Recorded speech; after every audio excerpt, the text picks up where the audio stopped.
Shri George Joseph, ഈ ഗവർണറുടെ യാത്രാ വിവരങ്ങൾ കൃത്യമായി ചോരുന്നതായിട്ടാണ് കേന്ദ്ര ഇന്റലിജൻസ് ഇതിനകം റിപ്പോർട്ട് നൽകിയിരിക്കുന്നത്. ഈ ശേഖരിക്കുന്ന വിവരങ്ങൾ, ചോരുന്ന വിവരങ്ങൾ SFI DYFI നേതാക്കളിലേക്കാണ് എത്തിച്ചേരുന്നത്.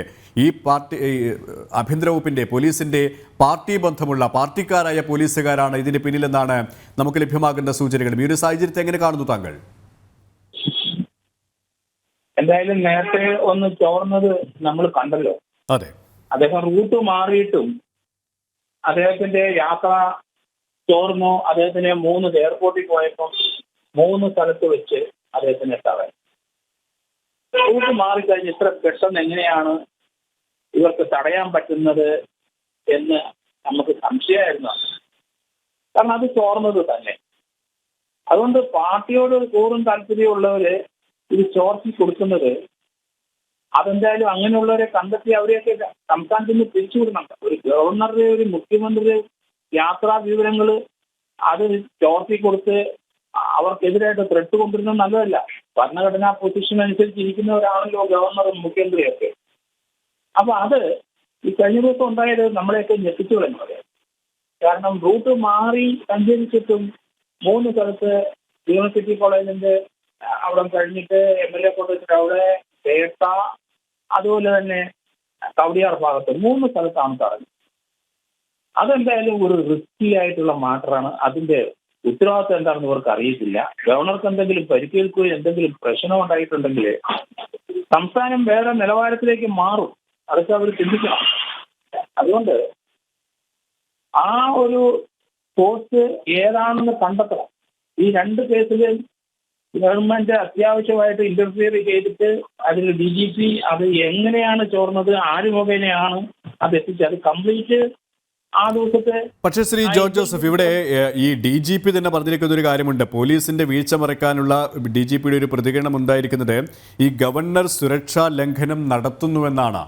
അതായത് ഈ DGP തന്നെ ഇങ്ങനെ കാര്യങ്ങൾ വ്യക്തമാക്കുമ്പോൾ CPMന്റെ കൃത്യമായ ഒത്താശ, പിണറായിയുടെ കൃത്യമായ ഒത്താശ ഈ ആഭ്യന്തര വകുപ്പിനുണ്ട്, പോലീസിനുണ്ട്, ഈ ചോർത്തുന്ന ഉദ്യോഗസ്ഥർക്കുണ്ട് എന്ന് വേണ്ട മനസ്സിലാക്കാൻ. അതുകൊണ്ട് തന്നെ ഒരു നടപടി ഇവർക്കെതിരെ ഈ ഒരു സർക്കാരിൽ നിന്ന് പ്രതീക്ഷിക്കാമോ? അതൊക്കെ ഒരു സംസ്ഥാനത്തെ ഒരു ഗവർണർക്ക് എന്തെങ്കിലും ഒരു പ്രശ്നം ഉണ്ടായാലും, ഒരു പരിക്കേൽക്കോ ഏതെങ്കിലും ഉണ്ടായിട്ടുണ്ടെങ്കിൽ തീർച്ചയായിട്ടും DGP ആണ് പ്രതിയാകുന്നത്. ഹോം സെക്രട്ടറിയും DGPയും ചീഫ് സെക്രട്ടറിയും പ്രതിയാവും. അല്ല താഴെക്കടയുള്ളവരല്ല. അവരെന്തിനാണ് മുകളിൽ ഇരിക്കുന്നത് ഇങ്ങനെയുള്ളവര്? അതുകൊണ്ട് അതൊരു തീക്കളിയാണെന്ന് വിചാരിച്ചോണം. കാരണം ഗവർണർക്ക് എന്ത് പറ്റിയാലും സമാധാനം പറയേണ്ടത് മുഖ്യമന്ത്രിയും DGPയും ഹോം സെക്രട്ടറിയാണ് എന്ന് വിചാരിച്ചു.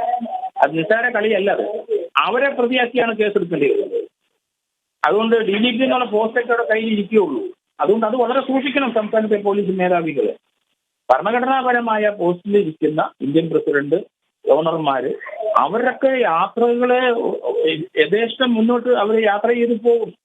അവരെ നമുക്ക് സഞ്ചരിക്കാനുള്ള സ്വാതന്ത്ര്യത്തെ പൗരന്മാരെ തടയുന്ന പോലെയുള്ള ഈ ഉന്നത ഭരണഘടനാ പൊസിഷനിൽ ഇരിക്കുന്നവരെ.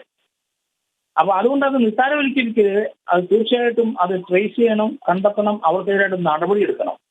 അതുകൊണ്ട് ഇനി മേലെ ചോരാതിരിക്കാൻ, അല്ലെ ആ ചോർന്ന ആൾക്കാരെ കംപ്ലീറ്റ് മാറ്റി അവിടെ വിശ്വാസമുള്ള ആൾക്കാരെ പ്രതിഷ്ഠിക്കണം. അതാണ് ചെയ്യേണ്ടത്. അല്ലാതെ അനങ്ങാതിരുന്നിട്ട് നമുക്ക് കാര്യമൊന്നുമില്ല. അത് തന്നെയല്ല, മുഖ്യമന്ത്രിയുടെ പേഴ്സണൽ കാർഡുകൾ റോഡിലിറങ്ങി ലോ ആൻഡ് ഓർഡറുള്ള പോലീസ് ഉദ്യോഗസ്ഥർ ചെയ്യുന്ന പ്രവൃത്തി ചെയ്യുന്ന കണ്ടല്ലോ. അതൊക്കെ തീർച്ചയായിട്ടും അതൊന്നും അംഗീകരിച്ചു കൊടുക്കാൻ പറ്റില്ല. അതിനൊക്കെ കേസെടുക്കണം. DGP തന്നെ അതിന് സോമോട്ടോ കേസെടുക്കാൻ ഡയറക്ഷൻ കൊടുക്കണം. അല്ലാതെ അതിനെ തല്ലി കിട്ടിയത് കൊണ്ട് കേസ് വന്നില്ലെന്നല്ല. പക്ഷേ ശ്രീ ജോർജ് ജോസഫ്, അക്കാര്യം ചൂണ്ടിക്കാണിച്ചതുകൊണ്ട് ഞാൻ ചോദിക്കുകയാണ്. അത് തന്നെ മുഖ്യമന്ത്രി അവരെ ന്യായീകരിക്കുകയാണല്ലോ. വാർത്താ സമ്മേളനത്തിലടക്കം മുഖ്യമന്ത്രി ഞാൻ അങ്ങനെയൊന്നും കണ്ടിട്ടേ ഇല്ല, എൻ്റെ സെക്യൂരിറ്റി ഗാർഡ് അത് ചെയ്തിട്ടില്ല, പോലീസുകാരാണ് അത് ചെയ്തതെന്നാണ് പറയുന്നത്. അതായത് ഈ പോലീസുകാർക്ക്, തൻ്റെ അംഗരക്ഷകർക്കെതിരെ യാതൊരു നടപടിയും സ്വീകരിക്കേണ്ട എന്ന് അദ്ദേഹം തന്നെ പറഞ്ഞു വെക്കുകയാണ്. അപ്പോൾ DGPക്ക്, പോലീസിന് എന്ത് ചെയ്യാൻ കഴിയും? അത് DGP എന്താ ചെയ്യേണ്ട? ഇത് മുഖ്യമന്ത്രിയുടെ അങ്ങനെ കണ്ടിട്ടില്ല എന്നാ പറയുന്നത്. മുഖ്യമന്ത്രിയാണ് ചിലപ്പോൾ കണ്ടിട്ടില്ലായിരിക്കും. ഈ ദൃശ്യം കൊണ്ട് കാണിക്കാനുള്ള ചുമതല DGPക്ക് ഉണ്ടല്ലോ. അങ്ങനെയല്ലേ അവര് എല്ലാ ദിവസവും DGPമാര്, ഇന്റലിജൻസ് DGP അല്ലെങ്കിൽ ഇന്റലിജൻസ് DGPയും ലോ ആൻഡ് ഓർഡർ DGP എല്ലാ ദിവസവും മുഖ്യമന്ത്രിയെ കാണണം. എല്ലാ ദിവസവും രാവിലെയും വൈകിട്ട് കാണുക. ഓരോ ദിവസത്തെ അവര് ആ ചിത്രപ്പ് റിപ്പോർട്ടുകൾ കൊടുക്കണം. അങ്ങനെയാണ് ഇതുവരെ നമ്മൾ കണ്ടിരിക്കുന്നത്. ഇന്ത്യയിൽ മുഴുവൻ ദിവസവും അങ്ങനെയാണ്. അതുകൊണ്ട് മുഖ്യമന്ത്രി കാണാൻ സാധിക്കത്തില്ലെങ്കിലും അദ്ദേഹത്തിന്റെ തിരക്ക് കൊണ്ട് ഇതൊന്നും കണ്ടില്ല.